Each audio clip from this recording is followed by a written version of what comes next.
ट्रॅक्टरमधलं diesel संपलेलं ते आणायसाठी मी रंजा करमाळ्याला गेलतो. तर करमाळ्याला जाऊन गाडीत सगळं डिझेल केंडा भरून घेऊन आलो. घरी आल्यावर परत त्याला आपल्याला गुरं पाणी पाजायची होती, तर गुरं पाणी पाजून घेतली.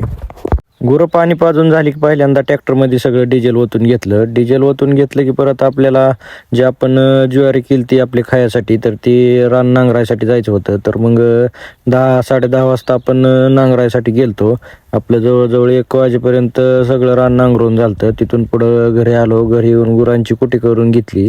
गुरांची कुटी करून घेतली परत आपल्याला नांगूर सोडून फण जोडायचा होता. तर मग श्वेतानी मी नांगूर सोडून घेतला. तिथून पुढं मग फण जोडून घेतला. फण जोडून घेतला की परत आपल्याला केळीच्या रानातला आपला जो जुना 3 नंबरचा प्लॉट होता त्याच्या कडचं सगळं 5 चूट गोळा करायचं होतं. तर फण लावून सगळं गोळा करून घेतलं. फण लावून गोळा करून घेतल्यावर तिथून पुढं आपल्याला खोड्यावर पाणी लावायला जायचं होतं. तर मग मळ्यात जाऊन मोटर चालू करून घेतली.